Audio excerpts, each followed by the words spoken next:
cours sur un de nos sites en interne à EDF, sur un bâtiment tertiaire, sur la ville de Nanterre, voilà le bâtiment Picasso. Donc très rapidement, d'un point de vue contexte, de mon côté, moi je suis chargé de mission valorisation de la donnée au sein de la Fabrique EDF, qui est une entité groupe transverse en charge de la transformation digitale des métiers. D'un point de vue profil, voilà, je travaille depuis 15 ans dans l'IT, donc d'abord au sein d'Orange France Télécom, puis donc EDF depuis 2010 sur différents domaines, que ce soit de la production informatique, du projet et également donc du management. Un peu plus dans le détail, donc ces 3 dernières années, à travers ce rôle de chargé de mission valorisation de la donnée, j'ai travaillé au déploiement d'un écosystème Big Data au sein d'EDF, en particulier à travers le déploiement d'infrastructures Hadoop. Il y a des distributions Hortonworks. J'ai également mis en place un data lab en charge de l'accompagnement des métiers qui embarquait donc des compétences de type data scientist, data analyst, chef de projet et dev web, et également donc le déploiement d'un outillage mutualisé permettant donc d'accélérer les démarches de valorisation de la donnée. Donc data visualisation, type tableau, et également donc data science avec des produits comme Jupyter. Voilà. Et donc plus spécifiquement, depuis 12 mois, je travaille sur le sujet Smart Building en étant initialement partie d'une démarche orientée IoT plus BIM qui nous a conduit, je dirais, assez naturellement à aborder ce sujet du Smart Building dans toutes ses composantes, mais je dirais essentiellement dans sa composante numérique et digitale. Alors, ce qu'il faut savoir, aujourd'hui, ça, je pense que c'est un constat effectivement qui est partagé par à peu près tous les acteurs du bâtiment. Le déploiement de nouveaux services digitaux, effectivement, s'accélère assez fortement au sein du bâtiment. On a commencé historiquement, à travers les phases de conception, de réalisation et d'exploitation du bâtiment, à travailler sur des fonctionnalités de type GTB et GMAO. Assez rapidement, ces fonctionnalités de base sont venues se greffer des fonctionnalités de type services liés à la sécurité, donc tout ce qui est incendie, température, etc., etc. On y a intégré par la suite les notions associées, je dirais, à la maîtrise énergétique des bâtiments, à leur optimisation énergétique. Et puis, on est de plus en plus aujourd'hui sur le déploiement de services, donc à destination des exploitants, des occupants, mais également donc des propriétaires, sur des use cases associés donc à la gestion des espaces. Typiquement occupation des salles de réunion, flex office, open space. Puis on est également globalement sur des services aux occupants, en particulier santé, sécurité et bien-être, avec des notions de services type conciergerie, mobilité et autres. Alors, ce qu'il faut avoir en tête, c'est qu'on est vraiment sur une explosion un petit peu de ces services, et donc des applicatifs et des données associées. Ce qui pose un vrai problème, c'est le vrai problème étant de quelle manière on arrive à gérer et à apporter une solution qui permettra de manière simple de déployer et exploiter ces services au sein d'un bâtiment. Alors, traditionnellement, il faut avoir en tête qu'au sein du bâtiment, auparavant, les nombreux services qu'on évoquait, au cours de leur émergence, se retrouvaient connectés en point à point. En interne, en particulier à EDF, chez nous, on gère par exemple aujourd'hui la réservation des salles de réunion avec Outlook. On a une gestion documentaire sous SharePoint. On a des bases DOE, c'est-à-dire des dossiers d'ouvrages exécutés, qui sont en fait les dossiers que doivent produire nos intervenants lorsqu'ils prennent en charge par exemple le déploiement d'une nouvelle salle de réunion ou une intervention, je dirais, spécifique sur telle ou telle infrastructure du bâtiment. On a évidemment des plans d'architecture en 2D, visio, puis on a des applications spécifiques, comme par exemple le Pilotimo, qui est une application de GMAO, permettant de signaler par exemple une intervention nécessaire de ménage, permettant de signaler un dysfonctionnement logistique en termes de fenêtres, etc., etc. Puis on a également par exemple une application qui s'appelle Ulysse chez nous et qui est en fait utilisée pour la gestion de toutes nos solutions sur site multimédia.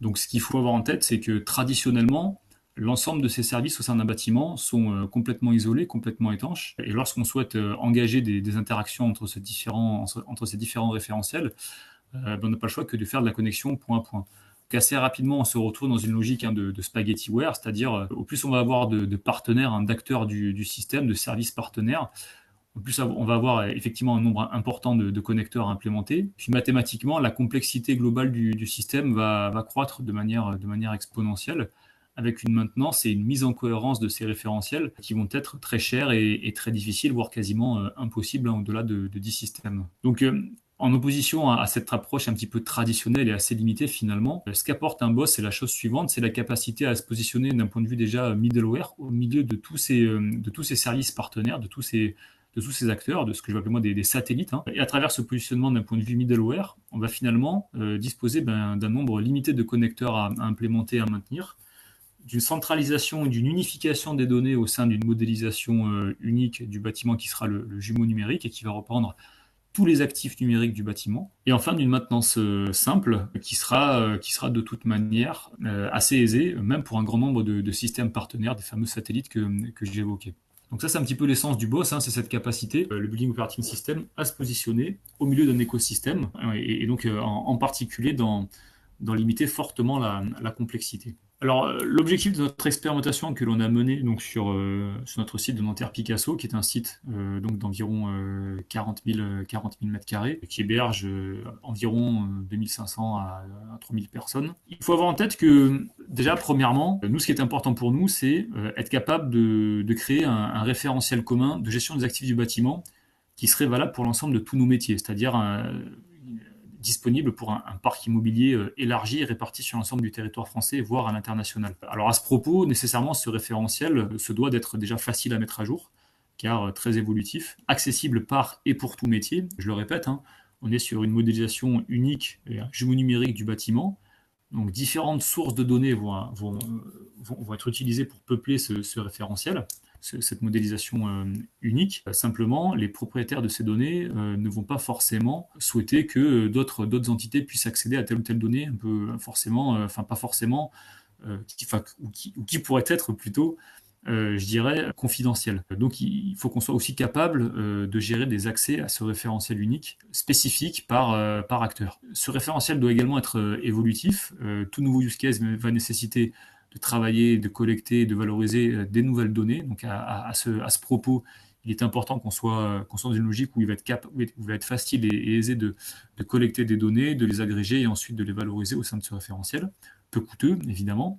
Alors reproductible parce qu'il va être question de pouvoir toucher un parc immobilier élargi, qu'il soit tertiaire ou industriel, hein. Interopérable dans le sens où il va s'intégrer à un système d'information déjà déployé. Et puis enfin, moteur de use case, ça c'est un point important. Le référentiel, il n'est pas simplement là pour centraliser les données, il est d'abord et avant tout là pour faciliter la création de use case et le déploiement de nouveaux services, je dirais, de manière facilitée. Donc nous, l'objectif de notre projet, de notre expérimentation sur le site de Picasso, ça a été donc de valider la pertinence de cette vision en effectuant une expérimentation en contexte donc tertiaire sur la base d'une architecture centralisée qui allait combiner donc ce fameux référentiel commun sur base de jumeaux numériques, un middleware de gestion des processus compatibles temps réel, interopérable et dynamique, et puis enfin donc un service d'intégration et d'opération de la plateforme au sein d'un écosystème déjà en place. Alors, pour rentrer un peu plus dans le détail technique. Aujourd'hui, c'est vrai qu'il faut être assez vigilant parce que pas mal de...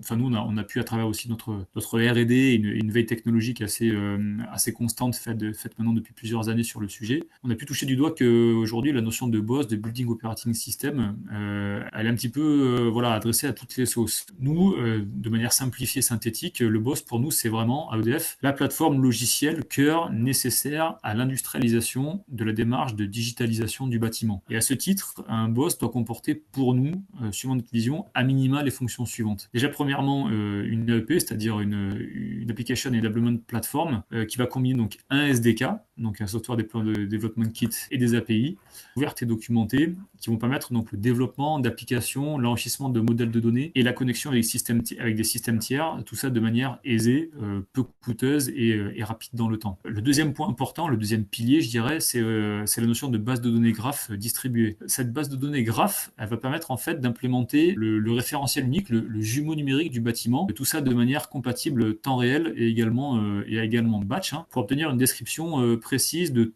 tous les actifs du bâtiment et en particulier les données provenant des objets connectés. Il faut savoir que la notion de BIM finalement ce n'est qu'un sous-ensemble hein, de ce que pourra faire la base de données graph distribuée. Par contre, le fait de pouvoir faire du BIM est intégralement dépendant de cette base de données donc distribuée. Le troisième pilier pour nous, c'est un système d'orchestration des applications. On l'a vu, le SI du bâtiment, c'est un système d'information qui comporte traditionnellement énormément de services et d'acteurs et de partenaires différents. Ces systèmes d'information partenaires vont avoir des constantes et vont avoir des constantes de temps différentes dans le temps, très hétérogènes. On peut avoir des SI qui vont être quasi temps réel, d'autres SI qui vont être beaucoup plus liés à du reporting ou à de la consolidation de haut niveau à des fréquences de temps très basses.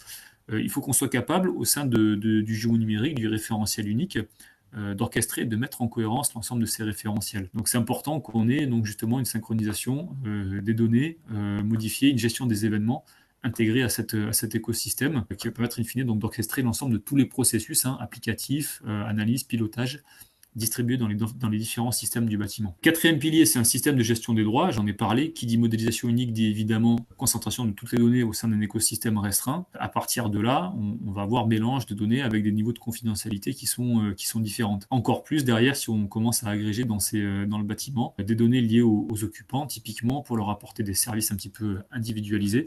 On aura donc derrière des sujets liés à la GDPR qui seront prégnants et qui devront donc être intégrés. À partir de là, il est important d'avoir un système de sécurité et de gestion des droits performant qui nous permettra de gérer tout ce qui est contrôle d'accès aux données du jumeau numérique pour les différentes applications, les différents partenaires. Et puis enfin, donc, un BOS doit être capable d'être déployé localement pour gérer les aspects donc temps réel, la confidentialité des données, la résilience des systèmes et la gestion des flux de données, et puis également donc être capable d'apporter des services locaux qui peuvent être critiques ou pas. Je pense en particulier à un hôpital. Et ce, finalement, indépendamment de l'accès, finalement, potentiellement à un SI centralisé en data center. Alors, on l'a vu, la fonction principale du BOS, c'est vraiment faciliter, accélérer et organiser le développement, le déploiement et l'usage d'applications digitales dans le bâtiment. Le BOS, finalement, il transforme le bâtiment en une plateforme de services digitaux à travers spécifiquement cette capacité à implémenter un jumeau numérique qui va embarquer tous les actifs du bâtiment, quel qu'il soit. D'un point de vue positionnement technique, idéalement, un BOS se positionne de la manière suivante. Il est déployé individuellement sur un bâtiment. En fait, ce positionnement va lui permettre déjà de pouvoir adresser et intégrer toutes les infrastructures bâtimentaires traditionnelles de type GTB, CVC, etc., présentes sur le bâtiment, y compris IoT, équipements multimédia, etc., permettra donc ensuite, une fois déployé sur le bâtiment, d'agréger et de remonter des données à des fins de type analytics, par exemple, sur une plateforme centralisée de type cloud, spécifiquement patrimoniale, donc qui permettra de gérer des multi-bâtiments. Donc le BOS est bien déployé localement, idéalement. Après, dans certains cas, je dirais, où le BOS n'a pas à adresser d'enjeux spécifiques de latence très faible sur site, et où la majorité, ou je dirais la totalité des sources de données intégrées dans le jumeau numérique proviennent du SI centralisé, et où typiquement il n'y a pas encore d'interaction très franche avec l'occupant en particulier, on peut envisager donc une intégration dans un SI centralisé en mode on-premise dans data center ou même en mode cloud si c'est nécessaire. Voilà. Mais je dirais la disposition, l'architecture la plus pertinente, la plus équilibrée, c'est bien l'architecture Edge Computing qui va donc embarquer le BOS sur le bâtiment et qui va derrière après donc se mettre en relation avec le SI centralisé qui sera lui donc en data center ou en mode cloud lorsque c'est possible. Alors au niveau des use cases retenus, parce que c'est également ça quand même le point important. Nous, au sein de la DSIT, ce qui était important pour nous, à travers cette approche un petit peu innovante, un petit peu en rupture avec ce qui était fait traditionnellement dans le monde du bâtiment, on a souhaité d'abord gérer nos propres problématiques en tant que coopérateur IT groupe. Et ce qu'on a aujourd'hui comme problématique, c'est qu'on a des difficultés, je dirais, de maintenance et de bonne qualité de service sur l'ensemble de nos matériels de type imprimante multifonction, répartis dans tous les sites EDF en France, donc quand même on est sur des volumes d'environ 2 à 3 millions de mètres carrés pour le tertiaire. Beaucoup d'équipements répartis dans toute la France en particulier. Et donc, clairement, voilà des vrais sujets de disponibilité, des vrais sujets de bonne information des utilisateurs pour les orienter vers le bon mopier fonctionnel qui a les bonnes caractéristiques, typiquement couleur ou noir et blanc, A3 ou A4, etc. Driver ou pas de driver, disponible sur le poste de travail de l'occupant. Puis également, donc, tout ce qui concerne en particulier sa maintenance, que ce soit en termes de fournisseurs directement, que ce soit en termes d'infogérants, le traitement des incidents, approvisionnement des consommables, etc., etc. Ce use case, il est finalement assez intéressant parce qu'il intègre différentes choses. Premièrement, être capable d'apporter une meilleure information géographique de la position du mopier qui va bien pour les occupants, enfin pour un occupant dans un bâtiment qui a un besoin bien spécifique sur des caractéristiques bien particulières de mopier, typiquement un format A3, couleurs, etc., etc. Donc on va devoir déjà croiser la notion de disponibilité des mots-pilleurs, du positionnement géographique de l'occupant qui fait la demande, positionnement géographique du mot-peur concerné, et enfin de ses bonnes caractéristiques techniques. Tout ça pour apporter la meilleure réponse au niveau du choix de mot-peur que l'on peut suggérer donc à un occupant qui en fait la demande. Le deuxième point intéressant, c'est l'interconnexion avec le système d'information fournisseur ou infogérant, qui sont donc traditionnellement des systèmes d'information qui ne sont pas hébergés dans les systèmes d'information EDF. Donc c'est la capacité, par exemple, pour un fournisseur à être informé en temps réel du dysfonctionnement d'un mot-peur ou d'un besoin donc de réapprovisionnement en consommable, toner ou autre. Le déclenchement au sein du SI, donc du partenaire, du fournisseur, d'une demande d'intervention, tout ça de manière automatique, pilotée par le boss. Et ensuite, donc, l'interaction entre le système d'information du fournisseur et notre système d'information, par exemple gestion d'accès bâtimentaire sur site. Tout ça donc interconnecté par notre Building Operating System pour permettre, en fonction de l'arrivée du fournisseur sur site, son accès de manière automatisée à notre espace, au niveau par exemple des contrôles d'accès, au niveau des badges, etc., etc. Voilà, donc on est vraiment sur un use case relativement simple, mais finalement qui d'un point de vue technique est assez illustratif de ce que peut permettre le boss, c'est-à-dire l'interco entre une remontée SNMP provenant des dysfonctionnements temps réel des mot-peurs, un positionnement géographique du mot-peur par intégration donc d'un objet BIM mot-peur au sein de la maquette 3D du bâtiment, une géolocalisation d'un occupant qui a un besoin d'un mot-peur spécifique pour lui suggérer quel est le mot-peur à utiliser pour lui le plus pertinent dans le bâtiment, et enfin donc l'interco avec un SI externe, fournisseur ou infogérant, qui permettra donc de faciliter et d'automatiser l'intervention de l'acteur externe au sein de notre bâtiment pour gérer tout ce qui est incident ou remplacement de consommables. Le deuxième use case que l'on a engagé, c'est le use case lié à tout ce qui est occupation des espaces. Donc sur le site de Nanterre Picasso, on est sur un bâtiment aujourd'hui qui est en flex office, avec donc des salles de réunion en particulier qui sont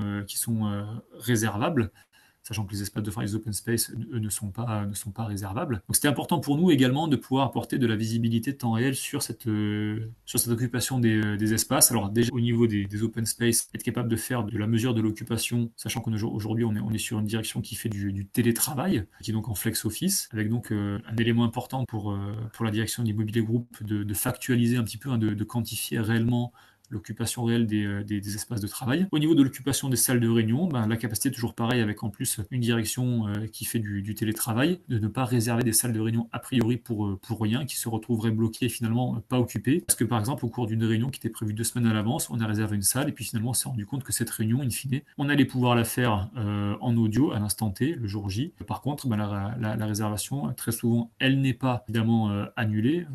Globalement, la réunion se tient en audioconférence. Et donc voilà, cette capacité à aussi pouvoir factualiser réellement l'occupation de la salle de réunion et par exemple libérer la salle si elle n'est pas réellement occupée au bout de 5 à 10 minutes après le début de la réunion.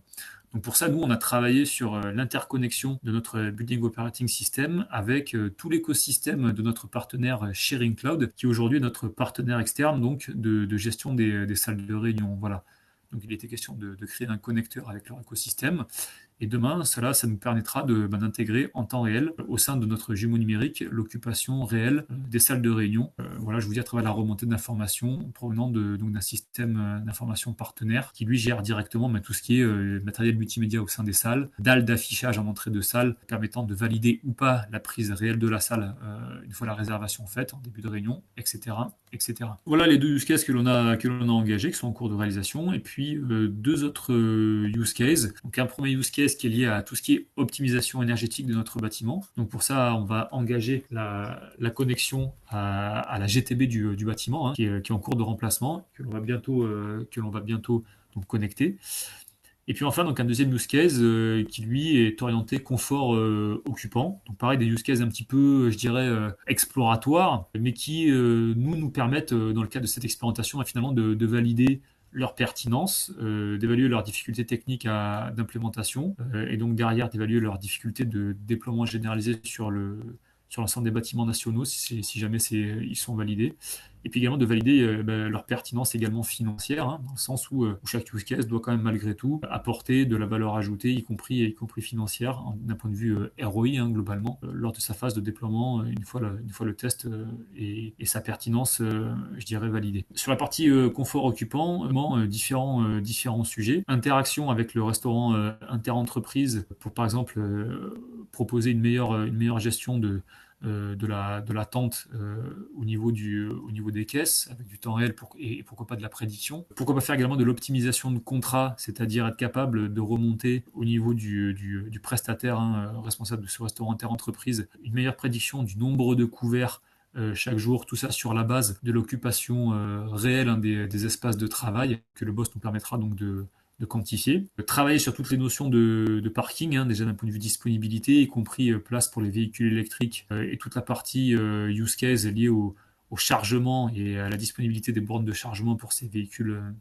électriques. Gestion des multiples entrées, pourquoi pas gestion des véhicules squat, hein, les véhicules qui restent des semaines durant dans le bâtiment parce que certaines personnes les prennent je dirais, pour du parking, etc., etc. Voilà.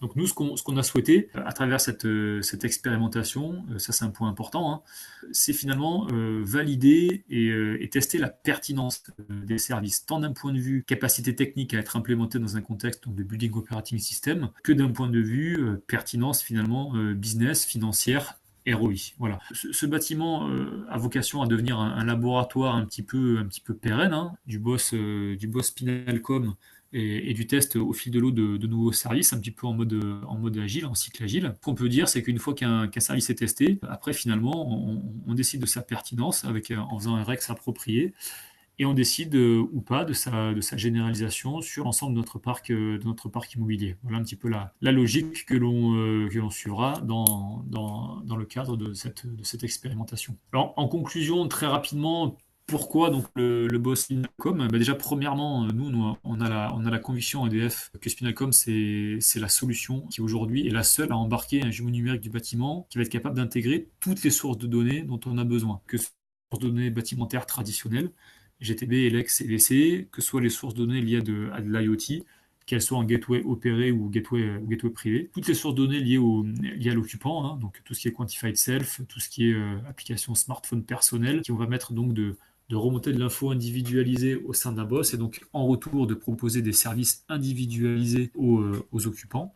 Et puis donc demain, aller vers des notions de robotique sur site pour les sites industriels je dirais, qui en auraient besoin. Le deuxième important, c'est cette capacité à disposer d'une intégration extrêmement simple. On a fait le test nous-mêmes, hein, on n'a pas demandé à Spinalcom de développer pour nous des connecteurs, on a fait l'expérimentation nous-mêmes avec nos équipes de dev en interne. Et réellement, les développements de connecteurs, c'est une démarche qui est rapide, qui est assez aisée, y compris pour des non-spécialistes du moteur Spinalcom. Donc d'ailleurs, qui dit connecteur facile à développer, dit évidemment service facile à développer, parce que derrière, évidemment, les connecteurs vont nous permettre d'aller collecter de la donnée, d'aller l'intégrer, cette donnée, dans le référentiel unique, dans le jumeau numérique, et ensuite donc, de travailler sur de l'algorithmique, qui nous permettra de faire émerger donc des use cases et de nouveaux. Un exemple, hein, on a travaillé au développement à EDF d'un connecteur IP générique, qui va nous permettre donc d'engager la collecte finalement hybride, locale, plus centralisé de tous les équipements déployés sur site collectables en SNMP. Donc on a là par exemple évidemment les mots-pierres dont j'ai parlé tout à l'heure, mais également pourquoi pas tous les éléments réseau locaux, hein, que ce soit switch, routeur, borne Wi-Fi. Voilà, on a vraiment cette capacité à disposer d'une architecture un petit peu hybride qui va faire une première pré-collecte via le boss sur le bâtiment concerné, et qui ensuite permettra de faire une adaptation en SI centralisé, en mode cloud ou data center, hein, on-premise, donc multi-boss de toutes les données collectées. Nous, on a la conviction que cette approche hybride, c'est la bonne pour tout ce qui concerne, je dirais, le monitoring et la gestion d'équipements donc répartis sur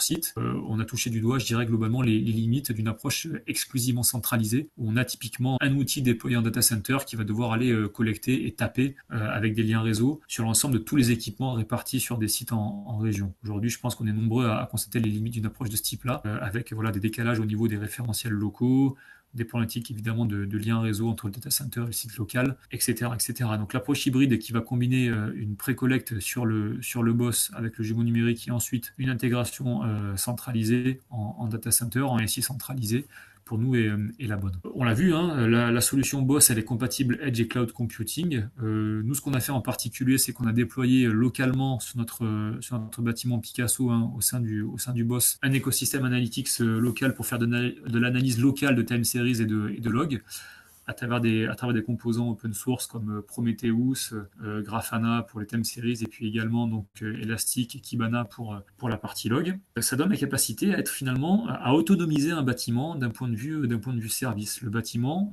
indépendamment, je dirais, des fonctions support disponibles d'un point de vue en centralisé dans le data center, le bâtiment tout seul, intrinsèquement, va être capable de porter lui-même des services à destination, je dirais, des occupants ou des exploitants.